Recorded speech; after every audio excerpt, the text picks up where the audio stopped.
Department of Justice may 1 million pesos na pabuya sa makapagtuturo sa kinaroroonan ni Cassandra Ong.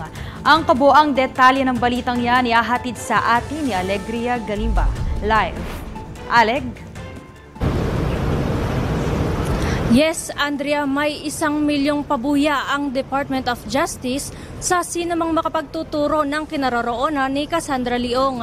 Ayon kasi sa DOJ, isa si Ong sa may malalim na kaalaman sa naging operasyon ng Lucky South 99.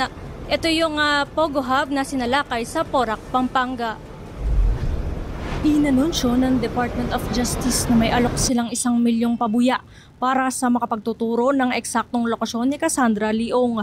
Ayon kay DOJ Acting Secretary Frederick Vida, ang pagbibigay nila ng pabuya laban kay Ong ay dahil sa lalim ng kaalaman nito sa operasyon ng Lucky South 99, ang sinalakay na Pogo Hub sa Porac, Pampanga.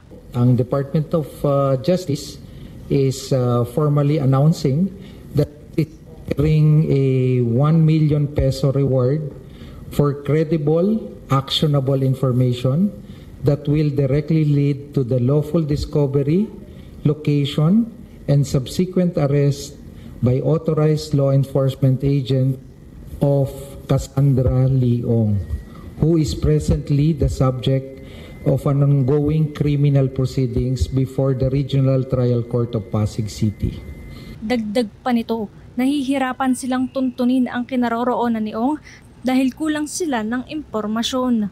Kaya ho kahalagahan, one, yung historical antecedent po. Alam natin yung kakayanan niya na. At lumalabas po sa pag-aaral, pag-usap, isa po siya talaga dun sa principal, no? Isa siya dun sa may malalim na kaalaman sa kasong nangyari. Batay naman sa impormasyon ng PAOK, huli nilang natuntun si Ong sa Japan matapos itong makalabas mula sa pagkakadetain nitong unang quarter ng taon. Ayon pa kay Vida, wala pang record ng departure ngunit hindi pa rin matukoy ang eksaktong lokasyon nito. Sa ngayon may nailabas ng red notice ang Interpol laban kay Ong. Mula sa Department of Justice, Alegria Galimba, diretso sa punto, walang paligoy-ligoy. DA TV News.